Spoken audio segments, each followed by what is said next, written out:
tulipata kuona jinsi Tanzania wanaishi. Manake sana sana watu husema kwamba Watanzania hawajui Kiswahili, Tanzania kuna hivi, lakini tulipata kujionea wenyewe kwa kuna Watanzania wanaweza kuongea Kizungu. Tena Kizungu ambacho hata sisi wenyewe hatuingi. Alafu pia tuliweza kuona utamaduni wao, manake tulipata kuzungushwa katika sekta mbalimbali. Tuliweza kwenda katika soko lao lile la Kariakoo, tukaenda tukaona kama vile Kenya tuna Kongowea, tuko na Gikomba. Pia tuliweza kuona jinsi ambavyo tena ni watu ambao wanapenda yani socialize. Wanapenda kusocialize na watu, yani hawana ule ubaguzi kuwa mimi ni Mtanzania wewe ni Mkenya. Wana ule urafiki, wanataka kujua Kenya kuko vipi hivyo. Ujamaa, wajua Kenya sana sana kuna ubinafsi. Na sasa tunaweza leta ule kuwa kila mtu wajali mwenzako kiasi kile ungependa ya kujali wewe. Samia Suluhu. Kwa nini Samia? Wajua watu wengi waamini kuwa mwanamke hawezi kuwa kiongozi. Na kwamba yeye ni kiongozi wa nchi nzima, si county, si ward, si constituency, hivyo ni wa nchi nzima. Kwa hivyo kumuona ni jambo kubwa sana, ili yakupa motisha kuwa wanawake wanaweza kuongoza na mambo mengi zaidi mwanamke anaweza kufanya. Kwa hivyo kumuona ingekuwa jambo la maana sana. Sisi kama upande wa Kenya tulikuwa hatujajiandaa kwenye motions nyingi. Tulijiandaa tu baadhi ya motions na wale walikuwa wamejiandaa motions zote. Lakini kwa upande mmoja au mwingine sisi ilitumotivate. Ikatubidi sasa tulipofika kule tukaingia preliminaries, tukaenda quarter finals, tukaenda semi finals, finals. Sisi kama shule ya St. Thomas tulikuwa tumejiprepare tu kwa preliminaries na quarter finals.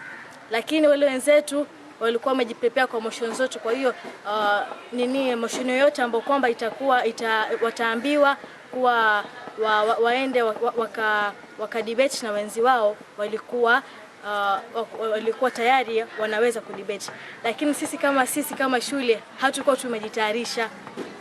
Lakini kwa uwezo wa Mungu na juhudi zetu, ile time ambayo kwamba tulikuwa tumepewa, kama maybe ilikuwa ni dakika 10 ama dakika 20, coaches wetu Mr. Boy, Mr. Odinga na Madam Dama walitusaidia haraka kupitia zile motions, na sisi kama wanafunzi tukaweza kushika ile maneno, na kwa juhudi zetu pia tukaongeza na maneno yetu ambayo kwamba kwa sababu yote ni about yani ategemea na mtiririko wenye utatiririka, sio mambo na kukram peke yake. So after hapo sisi tukazipitia zile vizuri, na kwa uwezo wa Mungu tukaebuka washindi kama Kenya. Kwa hiyo tuko na ile fahari sisi kama shule, na tuko na fahari kama tumerepresent Kenya kwa ujumla. Kwa akili yetu ilikuwa tunasema vyovyote itakavyokuwa, kuwe na milima, kuwe na mabonde, lazima sisi tuebuke washindi.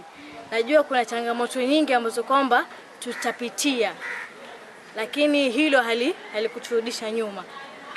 Walimu wetu walituendelea kutu encourage hivyo, na maombi pia akatusaidia, na bidii zetu za mchwa pia zilitusaidia.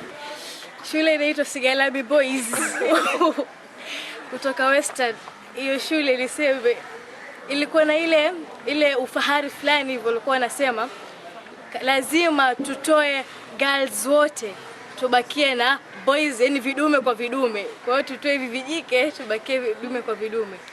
Halafu ukiangalia namna wanavodebate, hizo vocabulary hizo wanazoziteremsha sasa, ilikuwa inachochea uoga kwa yani ile tulikuwa tuna uoga wa hali ya juu, kwa sababu mimi kama na timu zangu tulikuwa tunasema acha tu debate na hizi shule nyingine, lakini Sigalami hatuombi Mungu tukutane nayo, lakini Mungu ni nani?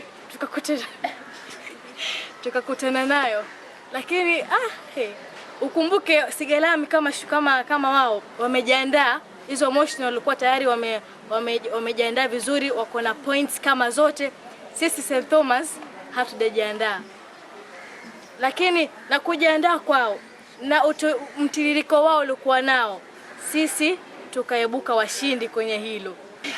Kama wasidharau jinsia yoyote yani, kwa sababu pia yani wasidharau jinsia, kwa sababu huwezi jua ni kitu gani ambacho kwamba yani kitatofautisha kati ya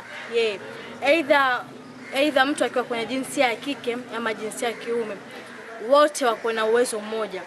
Tena ni sana watu wanapenda kudharau jinsia ya kike, wanasema kuwa yani hawana ule uwezo wa kufanya kitu fulani, yani hawawezi kuongoza sehemu fulani, hawezi kuwa washindi, hawawezi kufaulu.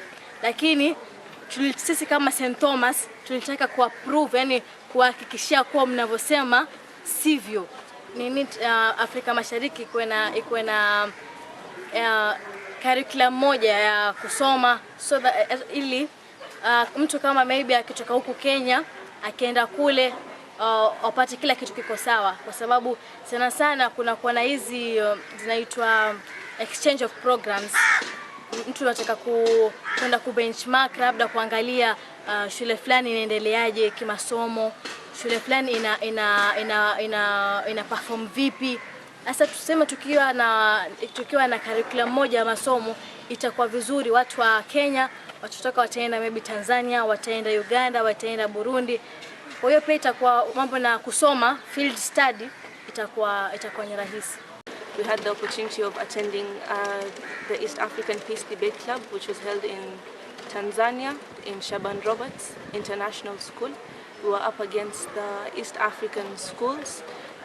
We came representing Kenyan team. We were 8 schools from Kenya. We wanted to urge other schools from Kenya to participate to integrate the Peace Club in their schools, because it has a lot of benefits. Not only are the benefits felt in school, but also in the whole community, because we want to integrate peace in the whole community at large. It is through the club that we went home during the election phase. We personally, I and my club members, we started preaching on peace and advised others to let the election period be peaceful.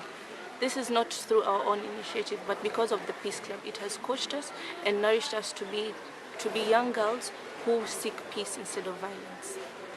It was exciting, we got the exposure, but it was also challenging, because we were up against the East African schools. We did not know how these people were and our opponents and everything, but we prepared as best as we could. And the debates, luckily we had the debate motions beforehand, and we had a chance to prepare well on them.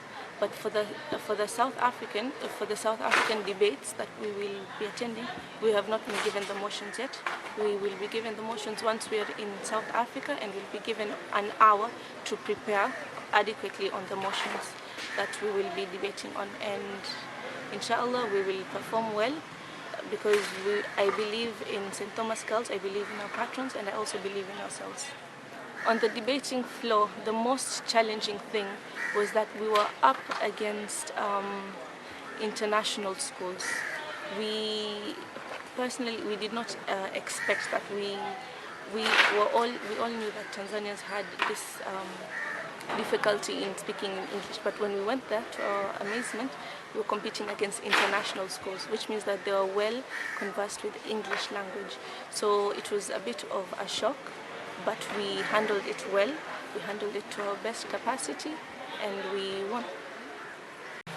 The Pan-Africa competition in Johannesburg, that is the next December, early December. We've asked the debaters to be open-minded, but we are looking at the global objectives, like the 17 Sustainable Development Goals.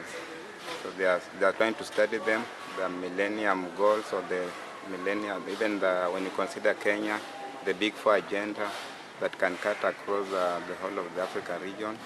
And of course the expectation in the modern world, maybe issues to do with health, issues to do with the economic progression.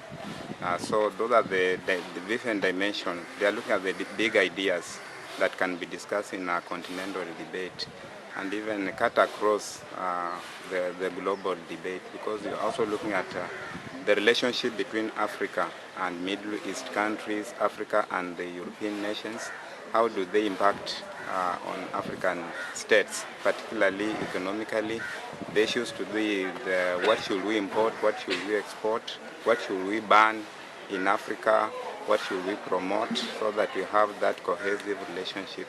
So I believe if they go through all those areas, then they are the likely places that the judges will try to drive the motions from. The issue is that Kenya is a growing economy, and the East African bloc is also growing economy. So the girls are going to interact with the students in South Africa across the continent to see how we can have cohesion between the learners in East Africa and the other, particularly in terms of benchmarking their curriculum, their leadership programs, all the way, what informs the good leadership, particularly from the pre-primary level, primary, and even the other levels. And then, of course, we also talk about South Africa as one of the growing economies, not a developing country, or in Africa we consider developed. So how is Kenya going to reach that particular level? And they should also be the potential that these young debaters can bring on board. Ready for them. The girls are open-minded. They are going to share, get the experience, and also share with them the experience here. They have a lot to learn from them. The challenges they are going through in a developing country, and how soon they are supposed to reach South Africa and even surpass it. These debates are very essential, particularly in making the learners remain focused in their lives. For the girl child, assertiveness is very important, and also giving them the spirit of being independent, self-defense, among other things in terms of debating. They're also going to learn a lot from the female leadership, and take it to a larger scale, that they can also be global leaders, even if they are girls. I think that is the most important thing they are going to learn there. As I said earlier, they'll also share some of the policies, education policies, that they can also bring back at home and share with the school, share with the different stakeholders, whether it is the county governments, whether it is the national government. Because I'm sure the National Integration Commission will be interested to find out a report about how they will have debated in South Africa, Johannesburg. Mashindano haya yalianzia huku Kenya, tukaanzia katika kiwango cha chini kabisa kile cha sub county, tukapanda na tukaibuka washindi. Timu zilizoenda Tanzania kutoka nchini Kenya ilikuwa jumla ya shule 8, lakini kutokana na shule hizo 8 tulibarikiwa sisi kama St. Thomas Girls kuibuka kama washindi. Wanafunzi hawa wamepata fursa ya kuenda nchi ya Afrika Kusini, South Africa, kuenda kushindana sasa kwa shindano lile la Pan Africa. Tena kule nako wakiweza kushinda, wataenda kushindana sasa katika shindano la dunia nzima. Kwa hivyo ni mashindano ambayo yanaanza katika kiwango cha chini, yanaenda mpaka juu kabisa. Katika Jumuiya ya Afrika Mashariki, mada zilikuwa takriban kama mada 8. Mada za kwanza zilikuwa zile round offs, kwa sababu tuko shule nyingi, kuna haja ya kutimua wengine na kubaki na wale ambao sasa watamenyana labda katika quarter finals, semi finals. Na nakumbuka mada ya kwanza ilikuwa inatuambia ya kwamba zipo sifa ambazo hatuziongelei kuhusu viongozi wetu, na tulikuwa tunaangazia viongozi wawili, Julius Nyerere na Nelson Mandela. Wanazo sifa ambazo walifanya, wanayo mengi ambao wameyafanya, lakini hatuyatili maanani. Kisha tulipoenda katika raundi ya pili, tulikuwa na mada la kujadili endapo tunataka kuwa na mtaala mmoja kama shule za Afrika Mashariki, that the East African community should have one educational curriculum. Na wapo wengine ambao walikuwa wanaunga mkono, walikuwa na sababu zao, na wengine walikuwa wanapinga mkono. Kuendelea pia tulikuja tukaona kuna mambo ambayo yamezuka kwa sasa upande wa social media, mambo kama TikTok, mambo kama WeChat. Wapo watu wengine ambao wanasema mambo haya yametoa maadili katika jamii. So wanasema tutumie ile US regulatory system katika kutumia vitu kama hivi, kwa sababu tunaona tukienda katika TikTok kule hakuna, there are no much restrictions kabisa. Sasa wapo watu ambao walikuwa wanaunga mkono hivyo, wanasema tuendelee tu kutumia TikTok jinsi ilivyo. Wengine wanasema la, we must use the US regulatory system. Hizo ndo baadhi ya mada ambazo tulizishughulikia kwa upana na marefu. Tuseme hofu kwa upande moja ni kuwa zile shule zilizoshiriki nchini Tanzania, they were all international schools. Sisi Kenya tulienda kama public schools, kwa sababu pia tugundua kuwa tukienda nchini Tanzania wao Kiingereza kidogo kinakuwa ni kigumu kwao. Lakini amini usiamini, wale wanafunzi waliokuwa kule walimenyana na sisi Kiingereza kwa sababu walikuwa wanatoka international school. Tukiangalia tayari kongamano lenyewe mahali lilifanyika, shule almaarufu ya Shaban Robert, it's an international school. Tuliweza kumanyana na shule kama Feza Girls, Feza Boys na kadhalika. Kwa hivyo shule zenye zilitoka Tanzania ndo zilikuwa nyingi. Lakini pia despite that, wakati tulifika semifinals na finals tulipatana Kenya kwa Kenya. Tulikuwa tumeshatimua tayari zile nchi zingine zote, tukapatana Kenya kwa Kenya ambayo ilikuwa St. Thomas Girls na Sigalame Boys yenye iko Western. Yapo mambo mengi ambayo yanaendelea kule Kilifi County, ijapokuwa watu huko nje hawayajui. Na ni kupitia kwa tuzo hii tu sasa shule hii imeanza kuwa maarufu. Ni kupitia kwa tuzo hii watu sasa pia shule zingine zinataka kujiunga na hii Amani Peace Club. Wanasema na sisi njoni mtufundishe kuhusu Amani Peace Club. Kwa hivyo tuzo sio ati ni yetu tu tumepewa tuje tuweke, la, tunafurahia. Watoto pia wanamotisha, hata jinsi walivyorudi wamepatia wenzao ule mshawasha wa kuwa pia mimi nataka kipindi kitakachokuja nikapate kushiriki. Na pia kuongezea tu, kwa sababu ya hiyo chairman wa Amani Peace Club ambaye anajulikana kama Bwana Kennedy Kunani tayari ameshaweka mojawapo ya mashindano ambayo yatafanyika mwezi wa 11. Anasema itakuwa the Amani Beach Debate. Anasema tuende tutafute shule nyingi iwezekanavyo, tuzilete katika chama hiki, tena tupatane pale baharini Baobab tayari kwa hii mijadala. Vile tutakuwa tunahamasisha pia wenzetu, na sio sisi tu tuseme Amani Peace Club ni ya St. Thomas tu, tumefungulia pia wale wengine wote ambao wanajihisi kujiunga nasi. Changamoto pia zinazidi kuwa. Tulivyoenda Dar es Salaam wakati wa matayarisho tulikuwa tuna ile mijadala tayari, tunajitayarisha. Lakini barua ambayo tumeipokea kutoka South Africa inasema hakuna timu yoyote itakayopewa mijadala. Watapewa mijadala watakapofika jukwani, kisha atapewa saa moja la kujitayarisha waende wamenyane na zile timu zingine. They look at and identify a challenge and they suggest a solution. This is hand in hand with the Young Scientists Kenya or Innovators Club, which has also been very vibrant in this school, participating at many forums, nationally, regionally, nationally, and even internationally. So I'm so proud that these girls are now supposed to be traveling to South Africa in December, between 12th to 18th. I have 2 teams of 5 each with the 3 teachers that are supposed to be traveling.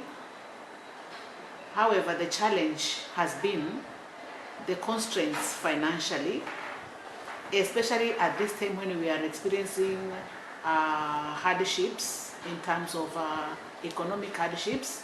County government, through His Excellence, Honorable Gideon Mungaro, our dear governor, who has been very supportive in the past, to see that we are able to have these girls travel to South Africa so that it can lift the name of St. Thomas Girls, the name of the county, Kilifi County, our great county, and the whole country at large, that is Kenya. I'm so proud to see that from very humble beginnings of St. Thomas Girls, today we are offering ourselves at the global level for competitions such as scientific innovations, debates, and many other forums. I know this does not just happen, but there is a purpose for it by God.